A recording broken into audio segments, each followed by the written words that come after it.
magkano naman? Ay, sa ngayon, magkano? 500. 500. Nung ako'y... O, dadagdagan mo 500. Yeah. Nung ako'y magsasaka, ang pinapasahod ko noon ay 100 pa lang. O, ngayon, 500 na. 500. After 17 years, yan, 500 na ngayon mga kaibigan. Pero, kahit pa paano, basta magtrabaho ka, may pera ka. Pero kung may mga tamad na katulad ng iba dyan na naghihintay lang ng wala, eh walang mangyayari sa buhay. Pero kahit ganito lang buhay nila dito, masaya sila dahil mayroon silang pang araw-araw na gastusin. Talaga. Kulang pa pang araw-araw.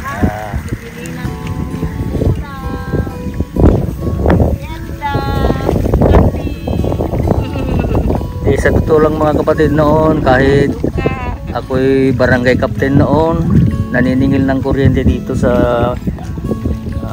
Ilocos Norte. Yan ang gusto ko. Mabuti talaga naalala nyo pa si Winston. Si Winston na sigarilyo, di mo makalimutan. Yan ang ipag na taga Barangay Subic. Itong mga iba naman ay medyo nakalimutan ko na. Puro Subic kayo manang? Saklat Subic dito, taga Baduang dito. Ay, Baduang. Ayan, may kamakat ba si Baduangan di, taga Baduangan ba to? Sige ka, bagyan naman nagdag. Puro Baduang pala to. Malapit sa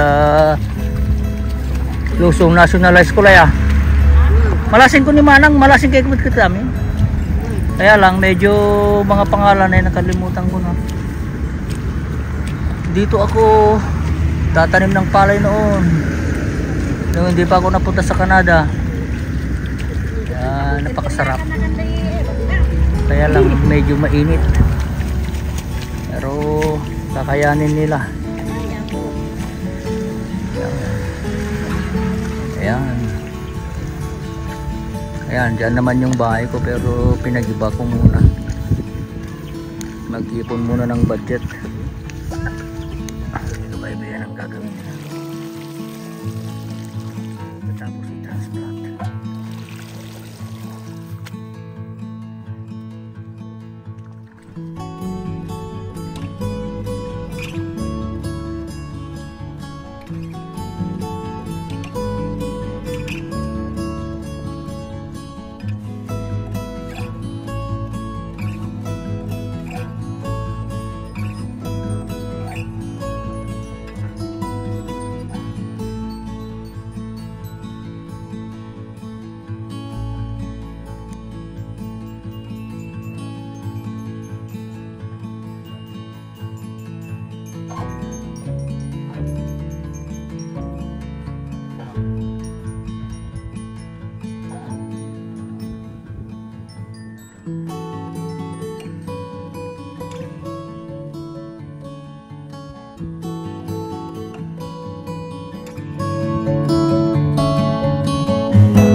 Kahit at tumulong.